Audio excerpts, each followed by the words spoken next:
Hello, please follow the next steps. The first step to start up the alarm is to connect the sensors and the power supply. The power supply has two connectors, a black one and a transparent one. Connect the black cable where shown.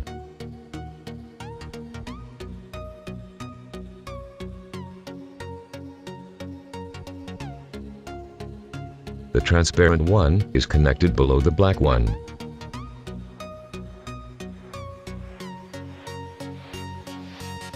The next step is to connect the sensors. Each sensor should be labeled, indicating the specific gas on it, matching each sensor to its specific gas connection.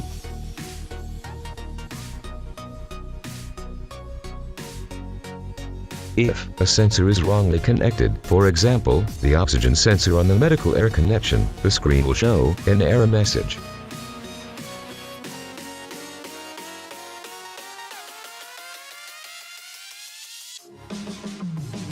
After we have checked that the connections have been correctly set, verify that the power supply is connected at 127 or 230 volts alternating current outlet.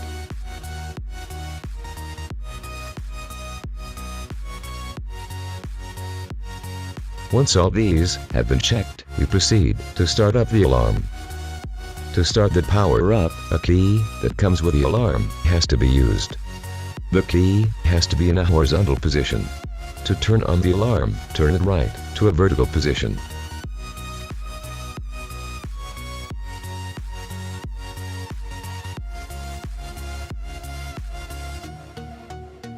Please wait while the system is loading.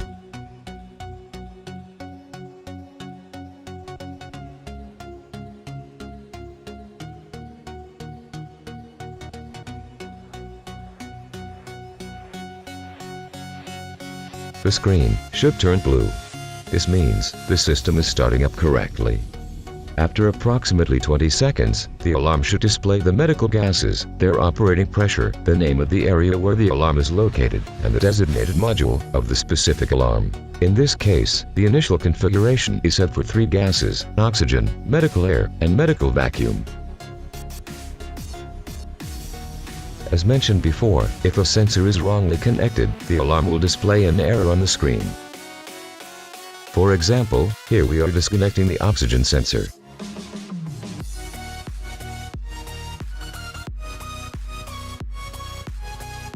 Here we can see the indication of the error because of the disconnection of the sensor.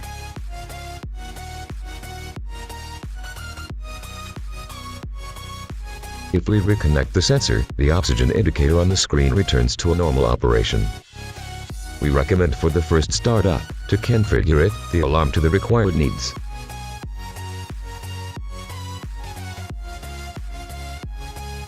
To perform the configuration, we have to connect an USB standard computer mouse.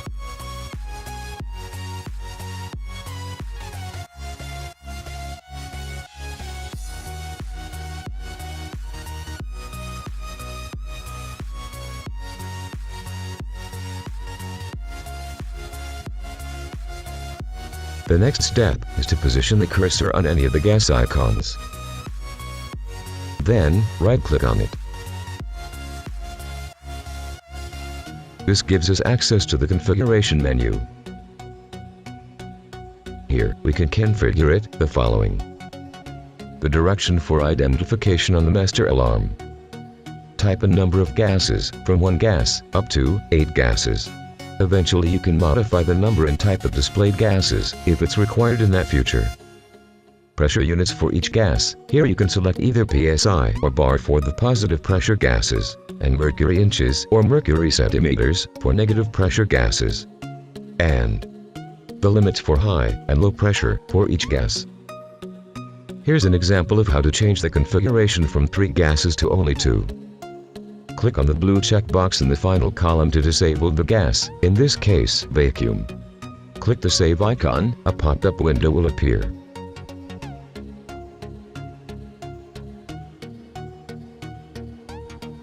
And then click the exit icon to return to the main screen. This example shows how to configure it, the number and type of gases one may require on the alarm.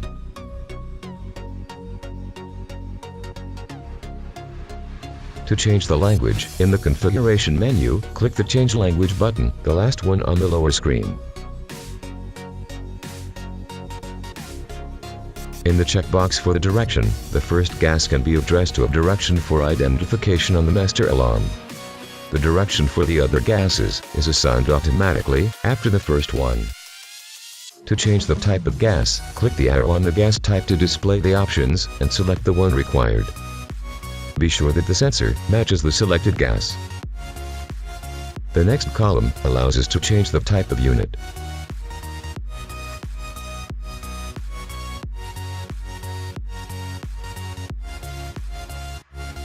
The next column allows us to change the low and high pressure limits. If a value outside of the NFPA 99 limits is set, a warning will appear. However, the change is still applied. To restore the factory settings, press the Restore button. The module setting indicates the number of the alarm for the master alarm panel. If an alarm event happens, the warning noise activates. Pressing the black button on the front of the alarm cabinet silences the sound.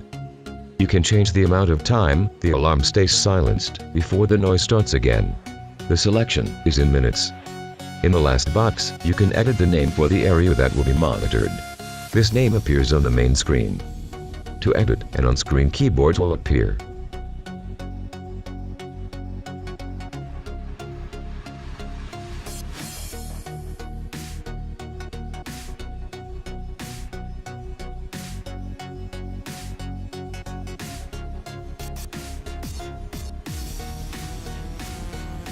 Click the Save button to save the changes, and then exit.